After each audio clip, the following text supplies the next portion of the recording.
নমস্কার, আপনারা শুনছেন রাত জাগা গল্প। আমার নামটা গোপনই থাক এখনও অবধি। আজকের গল্প হলো তোজো, লীলা মজুমদারের লেখা। রাত জাগা গল্প যদি আপনাদের শুনতে ভালো লাগে তাহলে আপনারা আমাদেরকে সাবস্ক্রাইব করতে পারেন এবং তার মাধ্যমে আমাদেরকে সাপোর্ট করতে পারেন। তাহলে আপনারা নিজের কোনো পছন্দের গল্প আমাদেরকে দিতে পারেন, আমরা সেটা আপনাদের সামনে অডিও বুক ফরম্যাটে তুলে ধরার চেষ্টা করব। নিচের ডেসক্রিপশনে দেওয়া জিমেলে আপনারা নিজেদের পছন্দের গল্প পাঠাতে পারেন। তো আজকের এপিসোড শুরু করা যাক। নবুর বড় বেশি ভয়, বেজায় গরিব এখানকার লোকরা। খেতে পায় না, পড়তে যায় না, মাটি দিয়ে উলু ঘাস দিয়ে উল্টানো ঝুড়ির মতো কী সব বানায়। অনেকে তাই বলে ঘর। যাদের কুড়ে ঘর আছে তারা তো বড় লোক, গ্রামের মাতব্বর। হবে না গরিব? শুকনো খরা মাটি, কত কষ্টে ফসল ফলাতে হয়। তার ওপর এক এক বছর বৃষ্টি হয় না, সব রোদে পুড়ে খাক হয়ে যায়। আবার মাঝে মাঝে এদিকে খরা। কিন্তু পুণ্যি নদীর উৎস যেখানে, পাহাড়ের ওপরে, সেখানে মেঘ জমে বৃষ্টি পড়ে, নদীতে ঢল নামে, মানুষ গরু ভেসে যায়। এখানকার লোকে ভালো হবে কি করে? দিন রাত রামুদা এই কথা বলে। যারা রাতে দরজা বন্ধ করে শোয়, নবুর ফুটবল মাঠের বন্ধুরা তাদের ওপর হাড়ে চট। বলে, টাকার গরম দেখাচ্ছে উজি, আমাদের কিচ্ছু নেই, তাই দরজা খুলে শুতে ভয় নেই। তোমরা কভার দাও, হুড়কো অটো, চেষ্টা করেও কেউ ঢুকতে পারে না। তাই রাতে পথের মধ্যে একা পেলেই ধরে। খেলার মাঠ থেকে কখনো একলা ফিরো না, আমাদের চাচা মামারা জানতে পারলে, এই বলে তারা মুখ বন্ধ করে। নবু ভয়েই আধমরা। সব দিন সঙ্গী কোথায় পাবে? কলকাতার বাড়িতে যারা কাজ করতো তাদের ছাড়িয়ে দেওয়া হয়েছে। সব বাইক। বাবার অসুখ করেছে, কাজ করতে পারে না, খালি খালি শুয়ে বসে থাকে। মা রান্না করে। দাদুর বুড়ো চাকর বিশু কাকা এখানকার বাড়ি আগলায়। সেই গ্রামের হাটে গিয়ে কেনাকাটা করে দেয়, আর বুড়ো হাড় নিয়ে টিলার ওপর ওঠানামা করতে হয়ে তা নিয়ে গজর গজর করে। বনের মধ্যে কুড়ে ঘরে থাকে শিবু। সে কুয়ো থেকে ঠান্ডা মিষ্টি জল তুলে দেয় আর রান্নার কাঠ জোগায়। ওরা কাঠুরে। ওর ছেলে নোটে মাঝে মাঝে নবুর সঙ্গে খেলার মাঠ থেকে ফেরে। ওর নবুর সমান বয়স, কিন্তু কি সাহস! শিবু বলে, আমাদের আবার কিসের ভয় দাদা? ন্যাংটার নেই বাটপাড়ের ভয়? খেতে পায় না লোকে, দুটো পয়সার আশায় চুরি ডাকাতি করে। আমাদের কাজ কাল্লাটাও নেই, তাই ভয়টাও নেই। যারা টিলার ওপর থাকে তাদের খেলার মাঠ থেকে ফিরতে একটু দেরি হবেই। কলকাতায় সারা রাত আলো জ্বলতো, লোকে কথা বলতো, গির্জার ঘড়িতে ঘন্টায় ঘন্টায় জানান দিত। ভয়টা কিসের? বুনো জন্তু টন্তু নেই, এখানে হুতুম পেঁচা ডাকে, বড় বড় বাদুড় ওড়ে, চামচিকে কিঁচ কিঁচ করে। ওরা ছোট ছেলেদের চোখ খুবলে নেয়। তাছাড়া চোর বাটপার ডাকাত তো আছেই, বনের মধ্যে কাপালিক আছে, তারা ছোট ছেলে বলি দেয়। ভয়ের আর শেষ নেই। ভূতের ভয়, অন্ধকারের ভয়। সূর্য ডোবার সঙ্গে সঙ্গে চারিদিকে ঘোর অন্ধকার, পথে আলো নেই, পথই নেই। গ্রামে আলো জ্বলে না, সেখানকার লোক বড় গরিব, তেল কেনার পয়সা নেই। আলো থাকতে থাকতে মাঠঘাট থেকে ফিরে খাওয়া দাওয়া সেরে যে যার পাড়ে শুয়ে পড়ে। মেয়েরা সব দিন রাত বাড়াও করে না। অত চাল কোথায় পাবে? বুনো শাকের কন্দ সেদ্ধ দিয়ে আমড়া পাতা, তেঁতুল পাতা, কাঁচা লঙ্কা দিয়ে মেখে খায়। বলে, রান্না ভাত খায় স্বর্গের লোকরা। এ পাখি মারে, মাছ ধরে, কোনো রকমে বেঁচে থাকে, আনন্দও করে। তাই বলে কি ওদেরও ভয় নেই? হায়না হুন্ডারের ভয় আছে। বড় বড় খ্যাঁকশিয়াল আসে, রাতে খ্যাঁক খ্যাঁক খ্যাঁক খ্যাঁক করে দল বেঁধে এসে হাঁস, মুরগি, শূকর ছানা নিয়ে পালায়। ছোট ছেলে মেয়ে পেলে তাও নাকি বাদ দেয় না। ওরা কুঁড়ে বাঁধা ভেতর দিয়ে মুখ করে বাইরে দিকে যাওয়া আসার জন্য ছোট্ট ছোট্ট ঘুলঘুলি রাখে। গোল করে পরপর ঘর বানায়, মধ্যিখানের খোলা জায়গায় সারা রাত ধুনি জ্বালে, পালা করে পাহারা দেয়, সবাই মিলে শুকনো কাঠ জোগায়। তবে আজকাল বুনো জানোয়ারের উপদ্রব কমে গেছে, কিন্তু তার চেয়েও শতগুণে ভয়ঙ্কর মানুষেরা আছে। নবু সব্বাইকে ভয় করে। খেলার মাঠের ছেলেরা নবুকে ক্যাপ্টেন বলে। ওর বাবা ওদের একটা পুরনো কিন্তু ভালো ফুটবল দিয়েছিলেন তাই। বাবা নামকরা প্লেয়ার ছিলেন, ভয়ঙ্কর সাহস ছিল। তারপর পেটে বল লেগে মুখ দিয়ে রক্ত উঠে এখন 2 বছর কোনো কাজ করতে পারেন না। কলকাতার বাড়িটা ভাড়া দেওয়া হয়েছে, তাই দিয়ে ওদের চলে। টিলার ওপরে সবচেয়ে উঁচুতে এই বাড়িটা দাদু বানিয়েছিলেন। সেখানকার শুকনো বিশুদ্ধ হাওয়ায় নাকি ভাঙা স্বাস্থ্য জোড়া লাগে, জ্যাঠা বলেছেন। ওই কাপ্তেন হওয়াই ওর কাল হয়েছে। ওর বন্ধু শম্ভু থাকে টিলা যেখানে উঠতে আরম্ভ করেছে ঠিক সেইখানে। সেখানে অনেকগুলো বাড়ি আছে। স্কুলের হেডমাস্টারের, ডাক্তারবাবু, শম্ভুদের সেখানকার কোনো ভয় নেই। কিন্তু তারপরেই একে বেঁকে পথ উঠে গেছে। তার দুধারে ঘন বন, টিলার পেছনে হাতিয়া পাহাড়। টিলার ওপর দিয়ে হাতিয়া পাহাড়ে যাওয়ার রাস্তা আছে। সে বড় ভয়ানক জায়গা। শম্ভুদের চাকর রামুদা বলে, খরার সময় বড় খারাপ নবু কাকা। চাঁদার পয়সাগুলো পকেটে নিয়ে চললে ঝিনঝিন করে বাজে, সবাই টের পায়। খেতে না পেলে মানুষরাও নেকড়ে বাঘের মতো হিংস্র হয়ে ওঠে। তাছাড়া খরার সময় হাতিয়ার বন খালি করে হরিণরা দলে দলে নিচে নেমে আসে গ্রামের লোকেদের শস্যের ক্ষেত নষ্ট করতে। সবাই আসে টিলার পথ দিয়ে, তাই লোভে লোভে হায়না হুন্ডারও নেমে আসে। খুব সাবধানে পথ চলো দাদা, দুয়ের মধ্যে মানুষরাই বেশি হিংস্র। ভয় নবুর হাত পা ঠান্ডা হয়, কিন্তু কি করা। শম্ভু বলে, তুমি আমাদের বাড়িতে বসে পড়াশুনো করতে তো পারো, রাতে রামুদা কাজ সেরে তোমাকে পৌঁছে দেবে। রামুদা ফোঁস করে ওঠে, রাতে ওই গলায় দোরদের বনের পাশ দিয়ে একা আমি ফিরতে পারবো না। জীবনবাবু তো অর্ধেক বাড়ি ভাড়া দিতে চায়, তোমার মা বাবাকে নেমে আসতে বলো না। নবু আস্তে আস্তে বলল, টিলার ওপরে পরিষ্কার শুকনো হাওয়ায় থাকলে বাবার শরীর ভালো হবে। ঠিক আছে, এইটুকুই তো পথ, আমি একা চলে যাব। রামুদা বলল, তা যেতে পারো, তবে মাঝ পথের ওই বড় অসত্য গাছে কিছু দেখলে ফিরে এসো। নবু দুহাত দু কান চেপে ধরে ছুটে রওনা দিচ্ছিল। শম্ভু ওর হাত ধরে টেনে বলল, কোনো ভয় নেই রে, একবার তোজো বলে ডাক দিস, কোনো ভূত কিংবা মানুষ তোর কিচ্ছু করতে পারবে না। নবু বেজায় অবাক হয়ে বলল, তোজো? তোজোকে? শম্ভু বলল, বড়দের বলা বারণ, শেষটা যদি ধরিয়ে দেয়। তোজো একটা কুকুর, বাছুরের মতো বড়, ভীষণ হিংস্র, একেবারে বুনো হয়ে গেছে, বাঘের মতো ভয়ঙ্কর। নবুর হতভম্ব মুখ দেখে শম্ভু ব্যস্ত হয়ে উঠল। আরে ভয় কিসের, ওই ছোটদের কিচ্ছু করে না, ভয়ঙ্কর ভালোবাসে।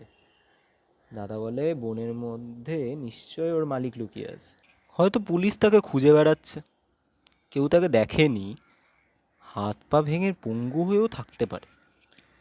তুই আবার যেন কারো কাছে বলিস নে, তাহলে ওকে পাগলা কুকুর বলে গুলি করে মেরে ফেলে দেবে আর মালিককে ধরে নিয়ে গিয়ে ফাঁসি দেবে।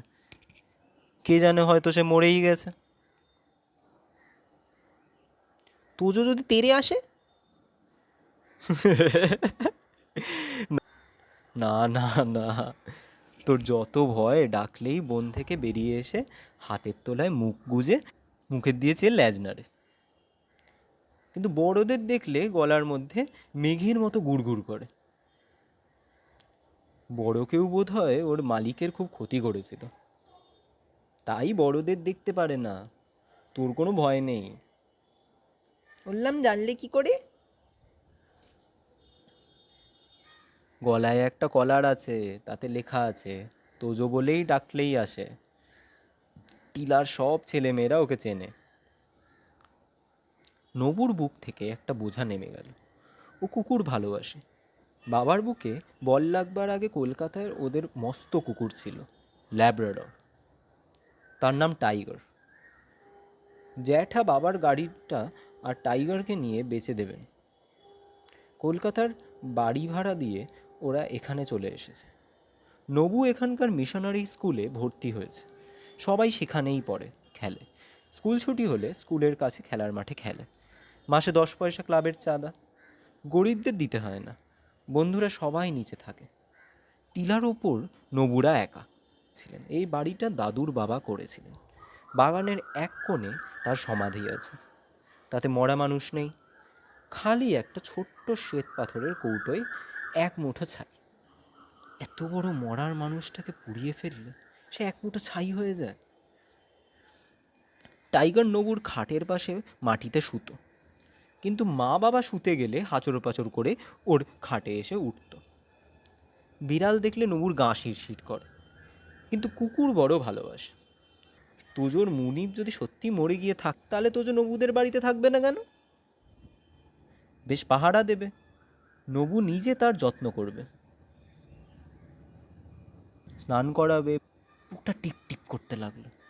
সমু নবুকে জিজ্ঞাসা করলো, সব ছেলেপুলেই ওকে দেখতে পায়, কই আমি তো দেখিনি।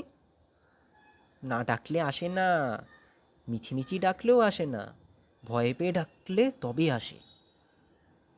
নবু তো হাঁ, ও তো সবসময়ই ভয় পায়। এমনকি রাতের অন্ধকারে তাল গাছের পাতা খসার সময় যে একটা বিশ্রী প্যাস করে করে শব্দ হয়, তাতেও ওর ভয় করে। তোজো সঙ্গে থাকলে আর ভয় করবে না, কিন্তু তোজোর কলারটা যদি ছিঁড়ে পড়ে যায় তাহলে কি হবে? এখানে তো প্রত্যেক মঙ্গলবার কলার ছাড়া কুকুরদের রাস্তায় দেখলে মেরে ফেলা হয়। তাদের মধ্যে যদি পাগলা কুকুর থাকে, তাই তোজোকে নতুন কলার কিনে দেওয়ার পয়সা কোথায় পাবে? অবশ্যই টাইগারের পুরনো কলারটা নবু লুকিয়ে নিয়ে এসেছে, সেটা নিশ্চয়ই তোজোর গলায় হবে।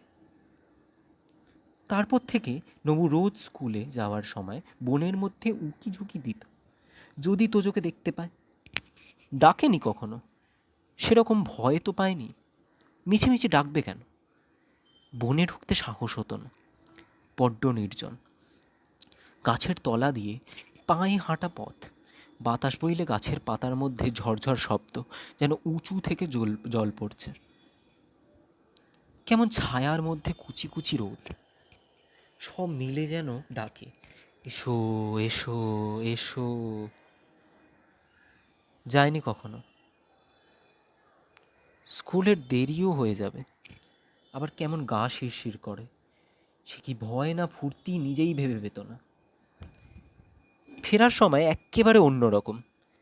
বাপ রে, কি অন্ধকার বন, ঝিনঝিন করে কী সব ডাকে। অনেক দূরে যেন কুচি কুচি কিসের আলো নড়ে চড়ে, জোনাকির চেয়ে বড়। সেদিকে তাকাতে ভয় করত। আর বিশু কাকার বউ বলে, পরীদের দিকে দেখতে নেই, অমনি ভুলিয়ে নিয়ে যাবে, আর ফিরতে পারবে না।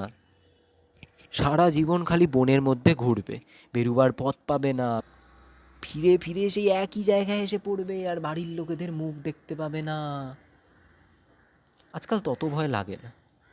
তোজো যদি ওই বনে থাকে, ডাকলেই কাছে আসে, তবে আর ভয় কিসের? কুকুররা মানুষদের বন্ধু, প্রাণ দিয়ে তাদের রক্ষা করে। টাইগার একবার না, টাইগারের কথা ভাবলেই গলায় ব্যথা করে। সেদিন বড্ড সন্ধ্যা হয়ে গিয়েছিল। বিশু কাকা স্টেশন থেকে কটা মাগুর মাছ কিনে দিল বাবার জন্য। ওকে ওষুধ আনতে যেতে হবে, দেরি হবে। একটা ছোট্ট চুপড়িতে মাছ নিয়ে নবু টিলায় চড়তে লাগলো। টিলার নিচে শম্ভুদের গেটের কাছে বিদায় নেবার সময় রামু দাদা একবার বলল, হ্যাঁ দাদা, মাছ নিয়ে সন্ধ্যাবেলায় একা গাছতলা দিয়ে যাবে? সেটা কি ঠিক হবে? মাছটা বরং রেখে যাও, ভোরে দিয়ে আসবো।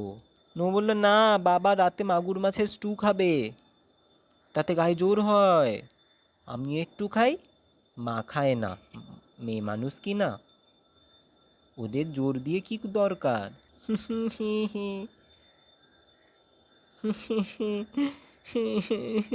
ভেতরে ভেতরে ভয় করছিল। জোর করে নবু হাসল। ভয় করলে ওর গা বমি করত, পেট কামড়াতো। আরও কি বলতে যাচ্ছিল রামুদা, শম্ভু চটে গেল। ভিতরে যাও তো রামুদা, তুমি ভারী ইয়ে। এক দৌড়ে চলে যায় রে নবু, কিচ্ছু হবে না। তাই করলো নবু। তাড়াতাড়ি টিলায় উঠতে লাগলো।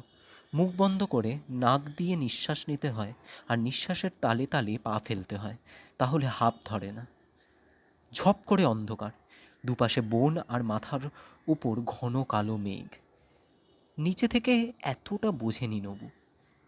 পা চালিয়ে চলল। হঠাৎ সামনে কিসের ছায়া। সামনের দিকটা উঁচু, পেছনটা নিচু। মস্ত বড় হায়না নাকি? মাছের গন্ধ পেয়েছে বোধ হয়।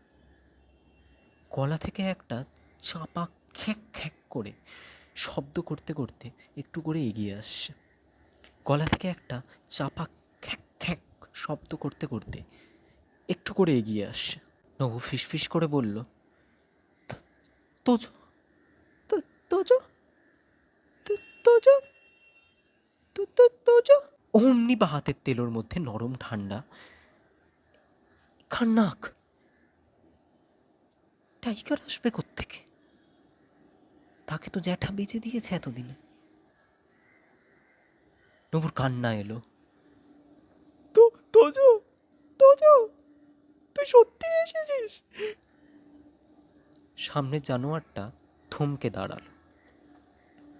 কোথা থেকে মেঘের চাপা গর্জনের মতো একটা শব্দ হতেই এক লাফে বনের মধ্যে হাওয়া। কখন হাতের তেলো থেকে ঠান্ডা নাকটা সরে গেল, কিচ্ছু টের পায়নি নবু।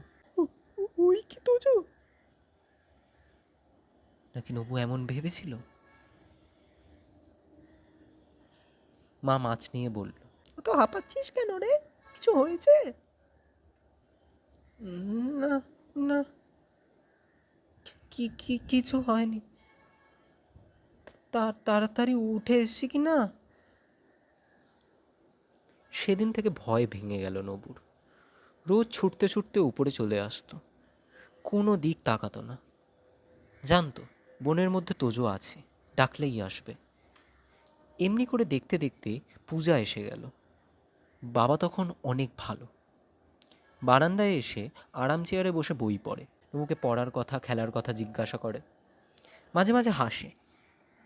ওখানেও চাঁদা তুলে পূজা হতো। ক্লাবের ছেলেরা যে যা পারে সংগ্রহ করে কাপ্তানের কাছে দিল। নবু এত পয়সা নিয়ে কি করবে ভেবে পেল না।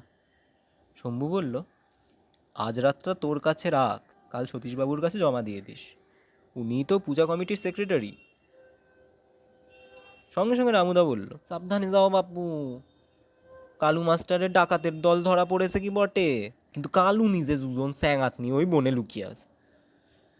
শম্ভু বলল, চপ। রামুদা ছুটে গেল। সব তো করছিস, কিন্তু গায়ে ওই রকম গুজব।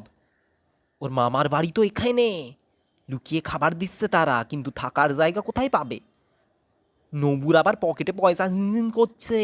নবু কিছু না বলে পকেটে হাত দিয়ে পয়সার ঝিনঝিন বন্ধ করে রওনা দিল। 3 ভাগ পৌঁছে গেছিল নিরাপদে। তারপর যেখানে বন সবচেয়ে ঘন, সেখানে 3টে লোক বেরিয়ে এসে পথ আগলাল। একজনের কপালে ফেটটি বাঁধা, তাতে রক্তের দাগ। সকলে কীরকম রোগা, কালো, ঘেমো চকচকের চোখ, দেখেই ভয় করে। ঠোঁট নেই, শুধু একটা লাইনের মতো। যার মাথায় ফেটটি বাঁধা, অন্য দুজন তাকে ধরে রেখেছিল। এই দাঁড়া। নবু দাঁড়িয়ে গেল। কোথায় যাচ্ছিস? বাড়িতে। হ্যাঁ, কোথায় বাড়ি? টিলার মাথায়। কে আছে সেখানে? মা, বাবা, চাকরটা নেই? না, সে সে সে সে ও ও ও ও ওষুধ আনতে গেছে। তবে আর কি, তোকে বাড়ি যেতে হবে না, এখানে গাছের সঙ্গে বেঁধে রাখবো, আমরা যাব তোর বদলে। নবুর ঠোঁট কাঁপতে লাগলো। তাহলে আমার বাবা তোমাদের? তোর বাবা